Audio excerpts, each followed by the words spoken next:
Hi hello, നമുക്ക് എല്ലാവർക്കും ഏറെ ഇഷ്ടപ്പെട്ട ഒരു ചെടിയാണല്ലേ ഈ റോസാ ചെടി. നമ്മുടെ എല്ലാവരുടെയും വീട്ടിലും ഇതിൻ്റെ ഒരു തൈയെങ്കിലും കാണാതിരിക്കില്ല.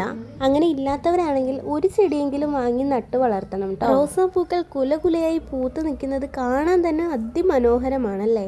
ഇതേപോലെ റോസാപ്പൂക്കൾ കുലകുലയായി പൂക്കാൻ വേണ്ടിയിട്ട് കുറച്ച് ടിപ്സ് പറഞ്ഞുതരാം. എത്ര കാലമായിട്ടും പൂക്കൾ വിരിയാത്ത ചെടികളിൽ പൂ വിരിയാനുള്ള ഒരു ടിപ്പാണ് കേട്ടോ ഇത്.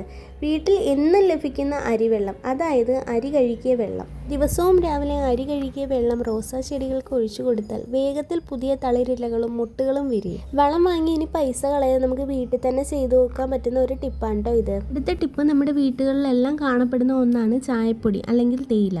ഇത് നമുക്ക് ചെടിക്ക് ചുറ്റുമുള്ള മണ്ണിൽ വിതറി കൊടുക്കാവുന്നതാണ്. അടുത്ത ടിപ്പ് മുട്ടത്തോടാണ്. ഈ മുട്ടത്തോട് നമുക്ക് പൊടിച്ച് മണ്ണിൽ ചേർത്ത് കൊടുക്കാവുന്നതാണ്. അടുത്ത ടിപ്പ് പഴത്തൊലിയുടെ വെള്ളമാണ് കേട്ടോ. നല്ല പഴുത്ത വാഴപ്പഴത്തിൻ്റെ തൊലി ചെറുതായിട്ട് അരിഞ്ഞ് നമുക്ക് ഒരാഴ്ച വെള്ളത്തിലിട്ട് വയ്ക്കാവുന്നതാണ്. ഒരു 1-2 ആഴ്ചയൊക്കെ കഴിയുമ്പോഴത്തേന് ആ വെള്ളം നേർപ്പിച്ച് നമുക്ക് ചെടികൾക്ക് ഒഴിച്ചു കൊടുക്കാവുന്നതാണ് കേട്ടോ. അപ്പോൾ ഈ ടിപ്പുകളെല്ലാം നിങ്ങളൊന്ന് പരീക്ഷിച്ച് നോക്കുക, എന്നിട്ട് കമൻ്റായിട്ട് അറിയിക്കുക കേട്ടോ. Happy gardening.